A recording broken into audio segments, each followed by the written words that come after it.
அல்வாவை பற்றி நான் ஒரு சின்ன ரீட் போட்டிருந்தேன். இந்த ரெசிபியை பற்றி சொல்லுங்கன்னு நிறைய பேர் சொன்னாங்க.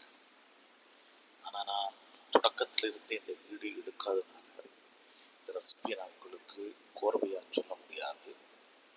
இருந்தாலும் எனக்கு தெரிஞ்ச ஸ்டைலில் சொல்கிறேன்.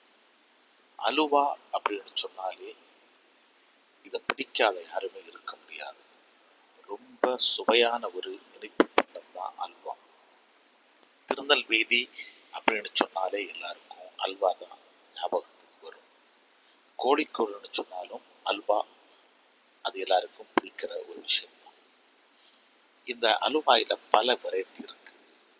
கருத்து அலுவா, வெள்ளை அலுவா, மஸ்கோத் அலுவா இப்படின்னு சொல்லுவாங்க. இந்த கருத்தலுவா அப்படின்னு சொன்னால் அது அரிசி மாவில் பண்ணுறது, கருப்பட்டி வச்சு பண்ணுறது. வெள்ளை அலுவா அப்படின்னு சொன்னால் அதே அரிசி மாவு தான் சீனி வச்சு பண்ணுறது. இந்த மஸ்கோத் அலுவா மட்டும் நம்ம மைதா மாவில் செய்கிறது. ஓகேவா? இப்போ நீங்கள் பார்த்துட்டு இருக்க அலுவா மஸ்கோத் அலுவா தான். ஆனால் மஸ்கோத் அலுவா பொதுவாக சீனியில் தான் பண்ணுவாங்க. அதில் கலர் போடும்போது மஞ்சள் அலுவா, சோப்பு அலுவா, நிறைய கலரில் வரும். ஆனால் இது வீட்டில் பண்ணாலும் நேச்சுராக இருக்கிறதுக்காக வேண்டி சீனி பயன்படுத்தாமல் ஒரு வித்தியாசமாக கருப்பட்டி வச்சு ஒரு மஸ்கோத் அலுவா பண்ணிட்டு இருக்கோம் நாங்கள். இப்போ இந்த அலுவாயில் பார்த்தீங்களா எண்ணெய் ஊற்றுறாங்க. இது தேங்காய் எண்ணெய், ஒரிஜினல் தேங்காய் எண்ணெய். இதில் தேங்காய் பால் எடுத்து அந்த பாலை இந்த மைதாவில் ஊற்றுவாங்க. இந்த மைதா கூட ஊற வச்சு அந்த மைதா பால் எடுப்பாங்க. பால் எடுக்கும்போது அந்த மைதா வேஸ்ட் எல்லாமே ஒரு மாதிரி ரப்பர் மாதிரி இருக்கும். அது என்ன வெளியே கொட்டி அந்த பால் கூட தேங்காய் பால் ஊற்றி அதை ரொம்ப கிண்டி கருப்பட்டியெல்லாம் போட்டு கிண்டி வரும்போது இந்த மாதிரி வரும். இதை இப்படியே சாப்பிட்டா களின்னு சொல்லுவாங்க. ஆனால் இதை ரொம்ப கஷ்டப்பட்டு கிட்டத்தட்ட ஒரு 4 மணி நேரமாவது இதை கிண்டணும். இப்படி கிண்டிகிட்டே இருக்கும்போது அப்பப்போ நம்ம தேங்காய் எண்ணெயை ஊற்றணும். ஏன்னா அப்போ தான் கீழே கட்டி பிடிக்காமல் இருக்கும். எவ்வளவு முந்திரி பருப்பு போடுறீங்களோ அந்த அளவுக்கு டேஸ்ட் நல்லா இருக்கும். இதில் நிறைய முந்திரி பருப்பு போட்டிருக்கோம் பாருங்கள். பார்த்தீங்களா? தேங்காய் எண்ணெய் அடிக்கடி ஊற்றி இந்த தேங்காய் எண்ணெயிலேயே இந்த அல்வா அப்படியே முருகி வரணும். இந்த கலர் கொஞ்சம் கொஞ்சமாக சேஞ்ச் ஆகி வரதை நீங்கள் பார்த்துட்டு இருக்கீங்க பாருங்கள். இது எப்போ இந்த அலுவா செட் ஆச்சுன்னு நம்ம தெரிஞ்சுக்கணும்னா இந்த அலுவா கிண்டுற இந்த பாத்திரம் இருக்குது பார்த்தீங்களா?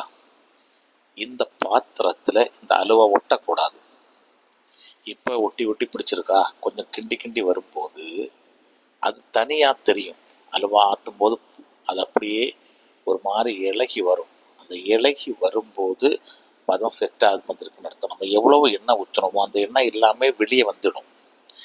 எண்ணெய் கக்க தொடங்கின உடனே, அதாவது எண்ணெய் வெளியே வர துவங்கும் போது அலுவா ரெடியாகி வருது அப்படின்னு நம்ம புரிஞ்சுக்க வேண்டியதுதான். அதுக்கு அப்படியே விட்டுறக்கூடாது. இன்னும் வேணுமுன்னா கொஞ்சம் கூட எண்ணெய் ஊற்றி அதை நல்ல பக்குவமாக நம்ம முருகலாக எடுக்கணும். அப்படி வந்தால் தான் இந்த அலுவா கிட்டத்தட்ட ஒரு வாரமாவது இருக்கும்.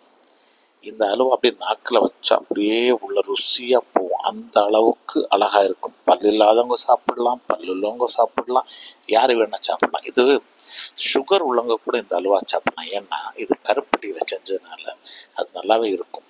இது மெயின் விஷயம், ரொம்ப நேரம் கிண்டணும். அது நிசாரமான விஷயம் கிடையாது. பார்த்தீங்களா? ரொம்ப கருகராக வந்துடுச்சு. அலுவாயோட ஒரு 95% வேலை முடிஞ்சிடுச்சு. இன்னும் நம்ம கொஞ்சம் கூட கிண்டி பார்த்தீங்களா? அந்த பாத்திரத்தில் ஒட்டாமல் அலுவா இலகி வருது பார்த்தீங்களா? இப்போ ஆல்மோஸ்ட் இந்த அலுவாயோட வேலை முடிஞ்சிடுச்சு.